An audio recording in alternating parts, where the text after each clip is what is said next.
cœur de la cité se trouvent les archives secrètes du Vatican, dont les trésors sont gardés précieusement dans un dépôt souterrain. Les murs des couloirs sont tapissés de décrets religieux et de correspondances diplomatiques datant du 8e siècle, mais aussi de milliers de dossiers confidentiels. Seul l'évêque Sergio Pagano et son équipe sont autorisés à y pénétrer. Le mot secret a tout de suite une aura de mystère.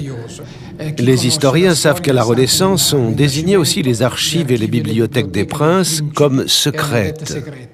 Tout ce qui touche au prince est secret, ses livres, ses archives, sa cuisine. Alors le pape, qui est le prince des princes, a lui aussi ses archives secrètes.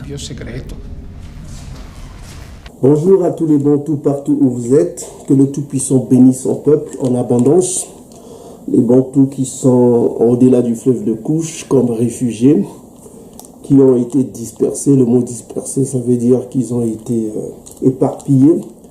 Et si vous allez dans Sophonie chapitre 3 verset 10 jusqu'à 20, on dit que le peuple du Tout-Puissant Créateur des cieux et de la terre est dispersé au-delà des fleuves de Couche. Et si vous remarquez, le peuple est dispersé. Et si vous allez dans le verset 20, il dit qu'il va les rassembler. On ne peut que rassembler ce qui est dispersé. Et il dit qu'il va les ramener. Le verbe ramener, ça veut dire emmener dans un lieu, un nouveau lieu. Voilà. Donc ça prouve que les Bantous sont que des réfugiés. Ça, on en a déjà parlé. Donc aujourd'hui, on va couper court au débat sur qui est Édom, parce qu'on voit que les faux prophètes, les faux anges venus du ciel, qui veulent protéger leurs disciples pour qu'ils continuent à donner l'argent et pour qu'on continue à leur donner de l'espoir, parce qu'il faut dire la vérité aux gens, même si c'est les nations, il faut leur dire la vérité. Il faut dire qu'ils sont des Édomites. Les Mindélés sont des Édomites et on va le prouver aujourd'hui que c'est des Édomites. Donc vous voyez ici, il y a beaucoup de livres. Il y a des livres, il y a la Bible ici, il y a la Bible antique qu'on vous a déjà montré. Il y a les références des... Ça c'est un livre écrit par James Coogan. C'est un ancien jésuite qui a quitté l'église catholique, qui va révéler quelques secrets. Et là, on a Zondervan Compact Zondervan Dictionary. C'est en anglais. On va vous donner beaucoup de secrets. Ça a été écrit par ceux qu'on appelle les jésuites aussi. Parce que c'est ceux qui ont quitté l'église catholique qui révèlent les secrets. Et ici, on a le dictionnaire English Hebrew. On va vous traduire ça parce que notre peuple ne parle pas. Là, on a apprendre l'hébreu. Là, ici, on a un nouveau dictionnaire biblique. Et là, on a beaucoup d'autres dictionnaires. Là, on a Upper Bible Dictionary. C'est très important. Ça détecte un peu les les trouvailles de la mer morte, tout ça comme ça. On va essayer de comprendre tout cela, de déceler le secret d'Édom. Et ici, on a une très bonne Bible. Une très bonne Bible anti-Congo. Je vous conseille de la voir. C'est une très belle Bible anti-Congo. C'est la langue originelle. Hein. On va vous révéler les secrets. Hein. Donc, voilà. Donc, c'est à peu près tout ce que vous voyez ici. Mais on ne va pas détecter tous ces livres. On va vous donner un peu les explications. Qui est Édom? Édom, c'est les Mindélés, c'est l'Européen. On va ouvrir le secret. On va révéler les secrets au peuple. Parce que les faux anges qui viennent du ciel, ils n'ont même pas le courage de dire la vérité à leurs propres disciples. Parce que lorsqu'on enseigne la Bible, il faut avoir le courage. Il faut être un homme, il ne faut pas être efféminé. Avoir peur de dire la vérité aux gens parce que ils vous donnent l'argent, ils vous font des témoignages, ils disent que du bien de vous. Il faut leur dire la vérité, que Édom sera détruit éternellement. Ils ne seront plus sur cette terre. Et voilà, ils doivent payer. Quand vous allez au restaurant, vous mangez. Après avoir mangé, on vous apporte l'addition. Donc, c'est ce qui arrivera à Édom. Voilà quoi. Tu dois, ce que tu sèmes, tu dois récolter ce que tu as sémé. Ils ont sémé le mal sur terre, ils doivent payer de leurs crimes. Donc, on va vous révéler les secrets. parce qu'on voudrait dire à notre peuple, hein, cette vidéo n'est pas une vidéo raciste, c'est une vidéo de la vérité. On va révéler les secrets que le Vatican cache, parce qu'il faut savoir que dans le Vatican, il y a des bibliothèques secrètes, une bibliothèque. Il y a des bibliothèques secrètes, excusez-moi, la langue des Dom, c'est pas notre truc. Nous, on parle de Kikongo, c'est le Kikongo qui nous intéresse, c'est la langue ancienne, le hébreu Kikongo. Donc voilà, dans le temple de Satan, qui est le Vatican, à Rome, là-bas, il y a des bibliothèques secrètes. Là, ils ont caché les secrets qu'ils ont volés après la chute de Salama, en l'an 70. Ils ont volé beaucoup d'ouvrages des Bakongo, ils ont volé beaucoup d'ouvrages des Bantous, qu'ils ont amenés au Vatican. Et ils ont édité la Bible, là où ils ont caché quelques secrets. Mais comme je vous ai dit dans les vidéos précédentes, la Bible ne peut être comprise que par les Bantous élus. Parce qu'il y a des Bantous qui seront rejetés, il y a des Bantous élus. Donc, Makaya Kongo ne vient pas pour tous les Bantous, il vient pour les élus. Si vous allez dans Daniel chapitre 12, verset 1, il dit ceux qui seront sauvés, c'est ceux dont le nom est écrit dans le livre de vie. Voilà, si ton nom n'est pas écrit dans le livre de vie, ça veut dire que tu n'es pas un élu Bantou, tu seras rejeté, tu subiras le même sort que les nations. Et puis je voudrais dire encore une autre chose. Tata Nzambi ne vient pas pour juger un bon édomite, un bon africain ou un bon je sais pas quoi, un bon chinois, il vient juger les nations. Il juge les nations, il juge les nations, il ne juge pas l'individu.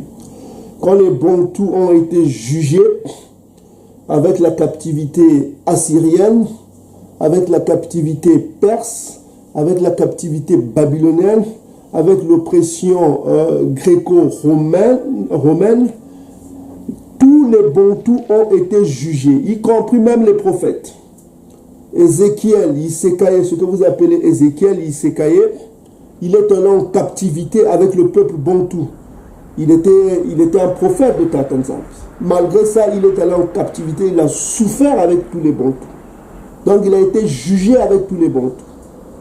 Les Néhémie, ce que vous appelez Ezra, ils ont quitté la captivité perse. Ils sont revenus, ils ont été jugés avec le peuple. Ils ont souffert avec le peuple. Ils l'ont dit. Voilà. Daniel est allé en captivité en Babylonie. Il a souffert avec le peuple. Voilà.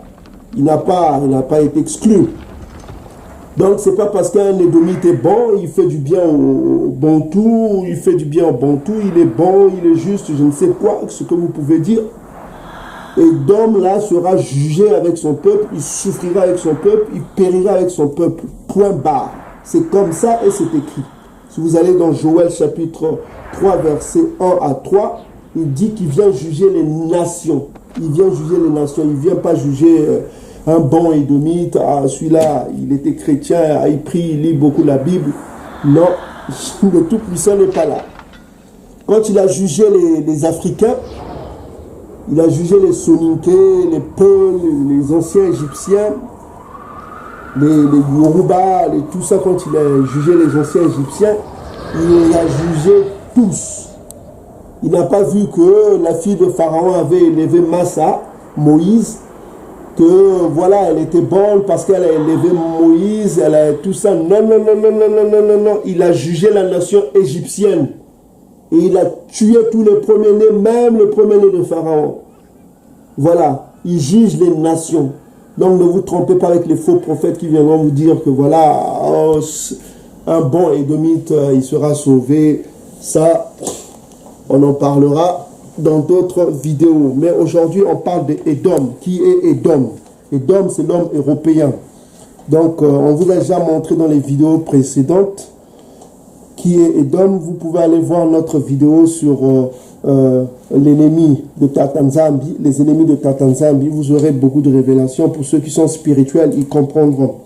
Donc, aujourd'hui, on va lire la Bible pour savoir qui est Édom. On va commencer par la Genèse. On va aller, ça c'est la Bible Louis Ségon 21, c'est celle qui m'est tombée. Okay. Bonjour à tous les Bantous. Donc, nous sommes ici en train de voir la nouvelle naissance de deux nouvelles nations, parce que les nations précédentes, dont on a parlé Genèse chapitre 10, verset 11, il y a eu des nations qui sont déjà nées, et dans Genèse chapitre 25, on nous parle de la naissance de deux nouvelles nations. Donc, on va essayer d'examiner ces deux nouvelles nations, quelle sera leur particularité. Donc, on va aller dans Genèse chapitre 25 à partir du 21. On dit Yiseka, ça veut dire qu'il rigola, parce que sa mère rigola, on lui a donné le nom de Yiseka. Si vous pouvez voir vous-même dans l'hébreu antique, son nom est là. On peut voir son nom facilement. Ok, ça va. Isaac. Voilà. Donc on voit c'est Yiseka, Yitzeka. Yitzeka, c'est un mot bantou qui veut dire celui qui rigole, Yitzeka. Ilaf, ça veut dire celui qui rigole. Yitzeka. Donc c'est conforme à ce que... donc ne vous fiez pas aux faux prophètes qui vont vous dire des noms abracadabra, Tinji, je sais pas quoi, les Lobal et tout ça, ça c'est des mensonges, ça n'a rien à voir, ça n'a pas d'explication, ça n'a rien, ce n'était pas le Kikongo. Les Bantous antiques, la langue a été écrite en Kikongo. On vous a déjà prouvé dans les vidéos précédentes, on ne va pas revenir sur ça. Donc, Yiseka implora Tata Nzambi Amazulu pour sa femme, car elle était stérile. Stérile, ça veut dire qu'elle ne peut pas avoir d'enfant. Et Tata Nzambi l'exauça. Les BK, le R, on vous a déjà dit en hébreu antique, en Kikongo antique, l'hébreu antique, c'est pas en yiddish. Hein. Le R a le son du L. Donc, les Bika, sa femme, devint enceinte. Ça veut dire que Tata Nzambi l'exauça. Les enfants se heurtaient dans son sein, c'est-à-dire qu'il y avait une bagarre dans le ventre de Lébéka. Elle dit, s'il en est ainsi, pourquoi suis-je enceinte? Elle alla consulter Tata Nzambi Amazulu. Et Tata Nzambi lui répondit, lui dit, c'est-à-dire à travers l'ange de l'Éternel, le Tout-Puissant, deux nations sont dans ton ventre. Donc on voit ici qu'on parle, on révèle qu'il y a eu deux nouvelles nations qui sont en train de naître dans le ventre de Lébéka. Contrairement aux nations qui sont déjà nées dans le livre de Genèse, chapitre 10 et 11. Ici on parle de deux nouvelles nations. Deux nouvelles nations qui sont en train de naître dans le ventre de Lébéka, dont le père est Yiseka, ce qu'on appelle Isaac. Deux peuples se sépareront au sortir de tes entrailles. Donc on parle de deux peuples. Donc on n'est pas dans le domaine symbolique ici. On parle de deux peuples différents. Un de ces peuples sera plus fort que l'autre. Donc on parle de rapport, on voit le rapport de force. On voit que l'autre sera plus fort et l'autre ne le sera pas, évidemment. Le plus grand, c'est-à-dire l'aîné, sera assujetti au petit. C'est-à-dire que le royaume de l'aîné sera assujetti au petit. C'est-à-dire que le plus grand royaume sera le royaume du petit. C'est le petit qui régnera. Ok? Donc c'est ce que ça veut dire. Les jours où elle devait accoucher s'accomplirent. Et voici, il y avait deux jumeaux dans son ventre. Donc ici, on parle de jumeaux non identiques. On parle des jumeaux fraternels. Ça, on pouvait consulter sur Internet ce que ça veut dire. Les jumeaux identiques se ressemblent. Les jumeaux fraternels ne se ressemblent pas forcément. Mais ils ont des caractéristiques différentes.